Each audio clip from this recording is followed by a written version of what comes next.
28 times it's confirmed he lied in that debate. Then why couldn't you call out those lies in the debate? That was your job, man. You were the one debating him.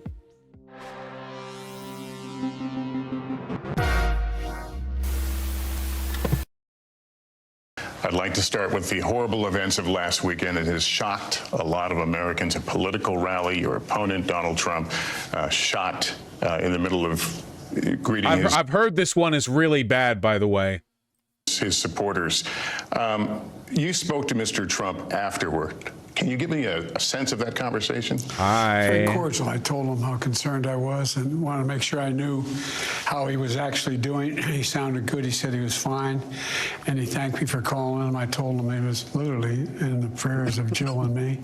And I hope his whole family was weathering this. You were in Delaware when this happened. What was your first reaction? My first reaction was, my God, this is, look, there's so much violence now, the way we talk about it. I mean, the whole notion that there is this, there's no place at all for violence in politics in America. None. Zero. And we've reached a point where it's become too commonplace, not assassinations, but to talk about it. For example, you know, the January 6th, you know, the attack on the Capitol. January 6th. Lester, I got in this race early on in 2020, for the 2020 race. I wasn't going to run again because I lost my son. I didn't feel, and until I watched what happened in Charlottesville, Virginia. Those folks coming out of the woods with torches, carrying swastikas, singing the same Nazi bile. It was accompanied by this Ku Klux Klan, and a young woman was killed. And I was a bystander. And the president, then president... Has he said, maybe I missed it, has he said the word Charlottesville? Or did he segue into this just through adjacency, you know? He did? Okay, I didn't hear it. The president was asked, what do you think? He said, they're very fine people on both sides. Not fine people on both sides. No excuse, zero. Well, let's talk about the conversation this has started, and it's really about language, what we say out loud and the consequences of those. You called your opponent an existential threat. On a call a week ago, you said it's time to put Trump in the bullseye. There's some dispute about the context, but I think you appreciate that. I didn't say crosshairs. I was talking about focus on. Look, the truth of the matter was, what I guess I was talking about at the time was, there's very little focus on Trump's agenda. Yeah, the term is bullseye. It was a mistake to use the word. I didn't say crosshairs. I meant bullseye. I meant focus on him. Focus on what he's doing. Focus on his policies. Focus on the number of lies he told. The statement "put him in the bullseye" doesn't make sense anyway, right? A bullseye is when you hit dead center. You put someone in the crosshairs, then you hit the bullseye. The statement "put him in the bullseye" sounds like it means something. I don't think it means anything, does it? Whatever. The debate focus. I mean, there's a whole range of things that, look, I'm not the guy that said I want to be a dictator on day one. I'm not the guy that refused to. Also, this is obviously a disingenuous talking point from the right. Wasn't it literally like a statement he made in a private call with donors? There's no, like, oh yeah, man, he's engaging in stochastic terrorism by saying we need to put the bullseye on our opponent while talking to like a group of shadowy millionaires and billionaires. Like, what do you like? Oh, that's how stochastic terrorism works, you know? We gotta focus on this guy. Focus? You mean like in a sniper rifle? Like, f you. Accept the outcome of the election. I'm not the guy who said that one accept the outcome of this election automatically. You can't only love your country when you win. And so the focus was on what he's saying, and I mean the idea. But have you taken a step back and done a little soul searching on things that you may have said that could... You. Oh, sorry, I should let him finish. Incite people who are not balanced. You. No, gee, can you imagine looking at Biden and thinking like, oh, this guy is too much of a firebrand. This guy's too aggressive and incendiary when it comes to his violent rhetoric. What the f are you talking about? Biden's speeches would pass the censors of like a 1980s cartoon show. You could put his speeches in a Transformers show and it would be fine. Like, dude's G-rated. Well, I don't think, look, how do you talk about the threat to democracy, which is real, when a president says things like he says? Do you just not say anything because it may incite somebody?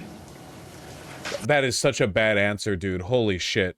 That's such an incredibly bad answer. Oh my God. Look, I've not engaged in that rhetoric. Now, my opponent is engaged in that rhetoric. He talks about there'll be a bloodbath if he loses, talking about how he's going to forgive all the, actually, I guess, suspend the sentences of all those who were arrested and sentenced to go to jail because of what happened in the Capitol. I'm not out there making fun of, like, remember the picture of Donald Trump when Nancy Pelosi's husband was hit with a hammer, joking about it? This doesn't sound like you're turning down the heat, though. You've talked about the... No. Look, what I'm turning down, we have to stop the whole notion that there are certain things that are contrary to our democracy that we're for. The idea of saying that I didn't win the election, when every court in the land, I don't know, 20 appeals said, including this conservative Supreme Court, said we won. The idea of having a loyalty pledge from all the folks who are in a Republican MAGA, not all Republicans, the MAGA Republicans, saying that, no, we lost the election, inflaming the people saying... Yeah, I think we should just unite, and where am I again? Say less, Mr. President. I mean, the DNC's got to have some crazy shooters ready if they're being mobilized by the shit Biden says. You know what I mean? That's like your friend who goes out to the club and gets in a fight because somebody like nudges him in the shoulder and says, "Excuse me," trying to get past it. Like they've got to be some highly agitated individuals. Yeah, corn pop is my like activation phrase. Yeah, I mean... So what can you and what will you do, at least things you can control, to lower down the temperature, the rhetoric out there? I hate this man. Continue to talk about the things that matter to the American public. It matters whether or not you accept the outcome of elections. It matters whether or not you, for example, talk about how you're going to deal with the border instead of talking about people as being vermin and all. I mean, those things matter. That's the kind of language that is inflammatory. Mr. President, you've been in politics a very long time, so let's speak frankly. We're all adults here. Has this shooting changed the trajectory of this race? I don't know, and you don't know either. I don't know, but something you've given thought to? No, I've thought less about the trajectory of the case than two things. One, what his health is, that was secure, number one. And number two, what happens from here on in terms of the kind of coverage that the president and vice president and former president and new vice president get in terms of, look, I've never seen a circumstance where you ride through certain rural areas of the country and people have signs there, big Trump signs with middle signs saying F Biden, and a little kid standing there putting up his middle finger. I mean, that's the kind of stuff that is just inflammatory and a kind of viciousness. It's a very different thing than to say, look, I really disagree with the way he takes care of taxes, the way he wants a $5 trillion tax cut for people who are making a lot of money next time around. Doesn't focus on working class people. But those are policy issues, and our history is a country that can thoroughly hash out those issues. I'm using this to like double down on my previous arguments, which is simply that Biden's inability to provide quick and clear answers to these extremely easy questions invalidates him as a presidential candidate. Seriously, like these are easy to respond to. That there's no current understanding of the motives of the shooter, that he does not believe that he has done anything to contribute to a violent climate of rhetoric, and rather that it is in fact the GOP that has done and normalized this. If you want to be aggressive, you can say, like, honestly, I think you're enabling in a sort of like an air of journalistic malpractice by even insinuating that there's a back and forth on this, which is simply not the case. Like but he can't do it. He can't do it, and it's insane. What are we supposed to do with this, man? Like, how can it doesn't matter what his record is, what his beliefs are, what his policies are, if he can't articulate it to an audience? And if you notice, what do I talk about with him? The policy issues where he's dividing the country. The policy issues that relate to democracy. Another question, if I can, about Saturday. Of course, the former president was wounded. One of his supporters died. A couple more people were seriously injured. Was this a massive security failure? How would he know? He's the president. He doesn't run the affairs of the Secret Service. Also, the detachment for the Secret Service that protects Donald Trump isn't the same as the detachment that protects it. Like, what? Like, that's not his job.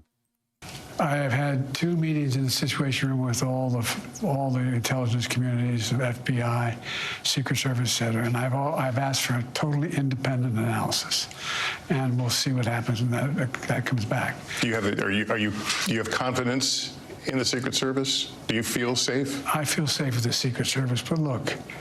And you saw, what we did see was the Secret Service who responded risked their lives in responding. They're ready to give their lives to the president. The question is, should they have anticipated what happened? Should they have done what they needed to do to prevent this from happening? That's a question that's an open question. Is it acceptable that you have still not heard, at least publicly, from the Secret Service director? Oh, I've heard from them. But have you heard from her publicly? Publicly, I've sat down in a situation. What does that mean? Mr. President, we need to brief you on information relating to the security detail of the Secret Service. However, for some reason, we need to do it in public. What is this interview? Downstairs, the Secret Service, the FBI, the national security agencies, the Homeland Security, all the major elements. And there's 2 pieces of this too. And it's not an excuse, it's just nor an explanation. There's a major piece of this relates to domestic, local law enforcement. They play a large role. And so there's a different I'm not saying they weren't competent either. I'm just saying it's a complicated process. And what has changed, by the way, Lester, is, you know me, I like to meet people. I like to walk out, shake hands, move, look at people in the eyes, see what they're thinking. It's really curtailed that ability on my part and everybody's part. And so, because there's a heightened notion that when you say there's nothing wrong with going to the Capitol, breaking in, threatening people. The constant, whataboutisms to January 6th make him look really bad too. He's not holding firm and making the point. He just like rambles into it. He's not making a decisive point. It just seems like it makes him look like he's obsessed with it. You know what I mean? He's playing it in a way that kind of enables a right-wing talking point. A couple cops dying, hanging up, putting up a noose, a gallows for the former vice president. And he can barely talk, which doesn't help. And so somehow and then you say you're going to forgive people for that? You're going to pardon them? That was just a normal response? That is not. I have my entire career voted against and railed against and moved against the idea of violence is never appropriate. Never, never, never, never, never in politics. All right, I want to ask you about some other developing news today, if I can. Judge Cannon dismissed the documents case, as you may have heard, in Mar-a-Lago. Can I first get your reaction to that? I'm not surprised. It comes from the immunity decision the Supreme Court ruled on, and Clarence Thomas, in his dissent, said that independent prosecutors appointed by the Attorney General aren't legit. That's the basis on which this judge moved to dismiss. How convenient, the dissent or the ruling being like, also, guys named Jack Smith aren't allowed to prosecute former presidents for anything. And presidents are immune in Florida if they're in Florida, or anything involving like documents or boxes, like, you know, just anything like that. They're immune to that, you know? And, but I had an independent prosecutor look at me. They spent months. Oh, this, by the way, further incompetence by Joe. It's an outlandish decision motivated by another outlandish decision. He should be able to say that. He should be able to flatly say it's a ludicrous, unconstitutional, insane ruling motivated by a radical activist court that is consolidating to protect their president. You know, like that. But you know. Am I going through? And I was totally cooperative in and out of my house. And there were, I don't know, the last time in, there were like 10, 12 agents in my house for 9 hours unaccompanied, going through every single thing I had. That's appropriate. And they looked at me and concluded I didn't do a damn thing wrong. But my generic point is that it's, well,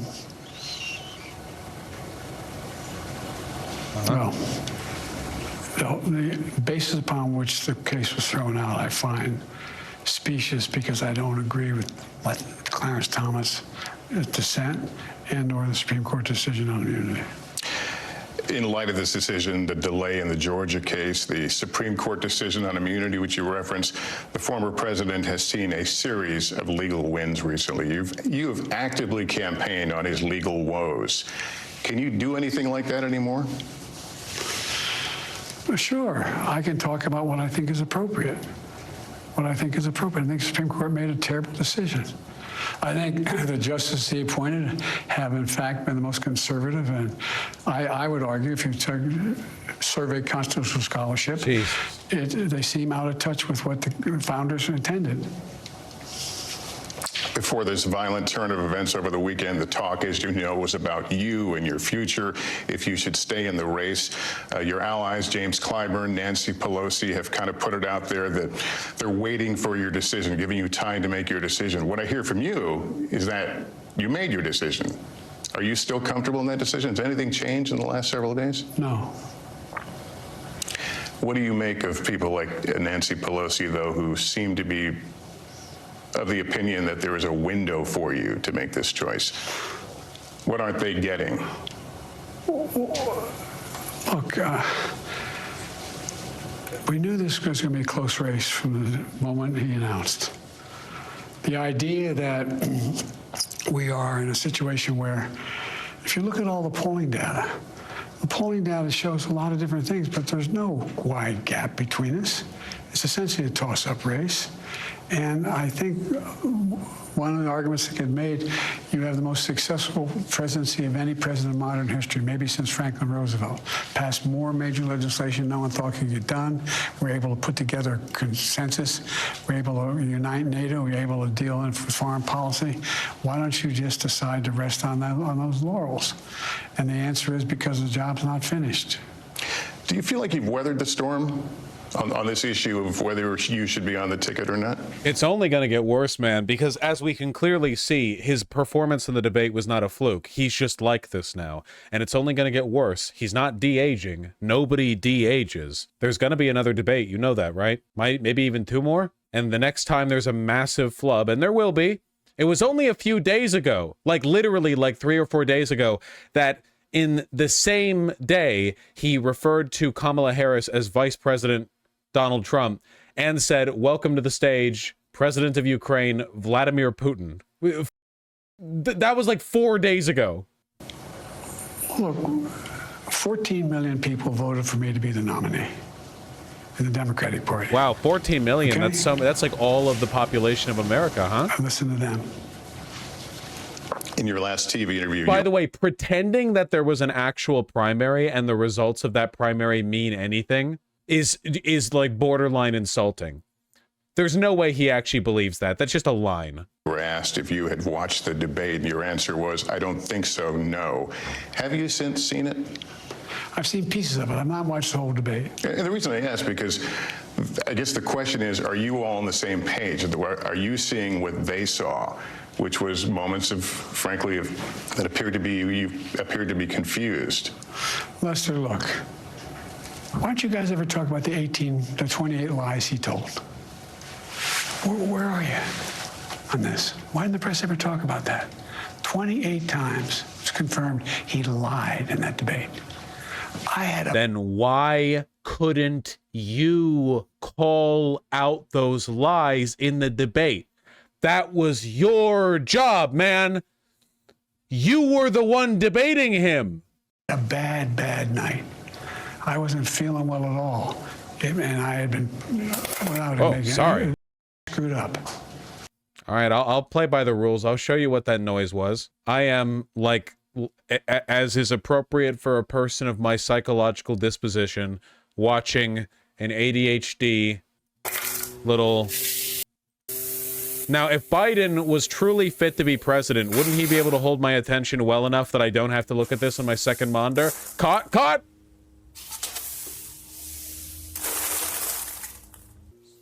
If anything, I say it's because he's boring. I think it's his fault.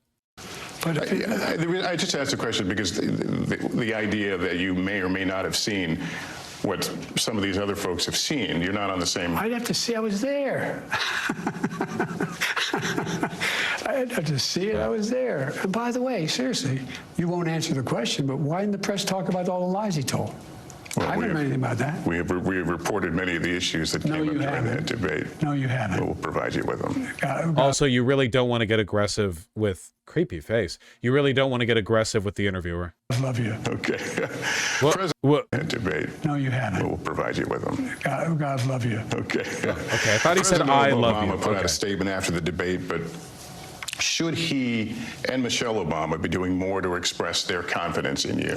No, they're helping me. They've helped me from the beginning. This is my job to get this done. Have you talked to him recently about this? I haven't talked to him in a couple weeks.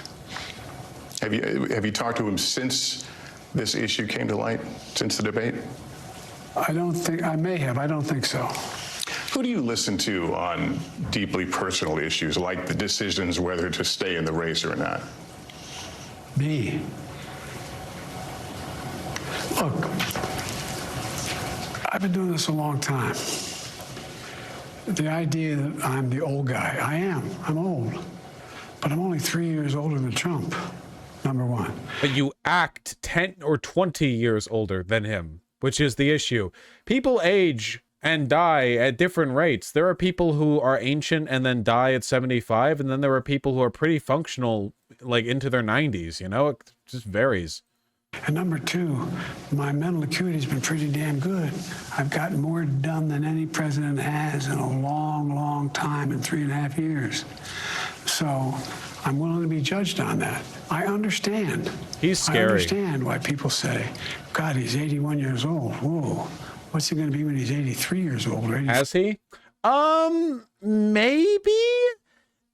Obama didn't get that much done. Congress was a gridlock. Congress is a gridlock now. Congress has been a gridlock for a while. Has Biden gotten more done than Obama did in one term? Because you have to compare it, like, time adjusted. More than Biden, but not as much as, well, Bush got more done because Bush didn't have a gridlocked Congress for a while, but the stuff he did was bad. So in terms of getting good stuff done, I mean, Clinton did some good things. He also did, you know, neoliberalism and careened the DNC into the state that it is in today, which is why we're losing to fascism. So 4 years. It's a legitimate question to ask. I want to ask you about, just shortly before you and I sat down, former President Trump named his vice presidential pick, J.D. Vance. What does that tell you, his qualities, what does that tell you about former President Trump's values in terms of who he will surround himself with in the next administration should he win? Well, it's not unusual. He's going to surround himself with people who agree completely with him. Have a voting record. I support him. Even though if you go back and listen to the things J.D. Vance said about Trump. Well, he said some things about you, yeah. Oh, no, well, he said something about me, but see what he said about Trump. What's with you guys? Come on, man. Look, the point I'm making is that J.D. Vance has adopted the same policies, no exceptions on abortion, making sure that he supports the new $5 trillion tax cut that Trump wants to give in the next administration. Dude, who the J.D. Vance is a Hitler, right? You could say 50 things about him. Why the tax? Signing on to the whole notion of whether or not we're going to, he says there's no climate change is happening. I mean, he signed on to the Trump agenda, which he should if he's running with Trump. Mr. Trump, This isn't even true. J.D. Vance is to the right of Donald Trump. that he's giving you a chance to redeem yourself, basically the idea of engaging in another debate. We're going to have another debate. Yeah, you're going to have one in September that's on the books. Would you be open to doing one in the next few weeks? I'm going to debate him when we agreed to debate, and I'm going to debate him in September. But if the opportunity came up to do one between now and then, is there a sense of wanting to get back on the horse? I'm on the horse. Where have you been? I've done 22 major events, met thousands of people, overwhelming crowds, a lot happening. I'm on the horse. What I'm doing is going out and demonstrating to the American people that I'm in command of all my faculties, that I don't need notes, I don't need teleprompter. I can go out and answer any questions at all. Man. And I stood there when NATO was in town. I stood there for an hour and answered questions. If you were to continue to run and be officially nominated, what happens if you have another episode like we saw during the debate? I agree with Biden's irritation at the interview and the interviewer. It's just he doesn't have the ability to rebuke it in a way that is rhetorically satisfying. He is too slow, he is too old, he is too easy to bully. It's unfortunately just that simple. And past that point, it doesn't even matter how much good he's done or promises to do. If he can't speak on it, then that's that. You know, Kamala Harris in his place would push for essentially the same policies. It's not like Kamala Harris would drastically differ from Joe Biden with regards to the policy platform she pushes, but she would be able to talk. What happens? Yeah, what happens if you have another performance on that on that level? I don't plan on having another performance on that level. All right. Mr. President, it's always good to talk to you. Love the Good to see you. confidence. Thank you for making some time for us. Sometimes come and talk to me about what we should be talking about. All right. Okay, the issues. Always happy to talk. That was our unedited. You. I do agree that was a shitty interview. I think that was not that I'm like, out here upset with poor treatment of Joe Biden, but I think that was like just nasty politics interview. You know what I mean? Like no actual concern for the country, no concern for what matters for this country. Just like how many like bits can we throw at Joe Biden there? Awful shit.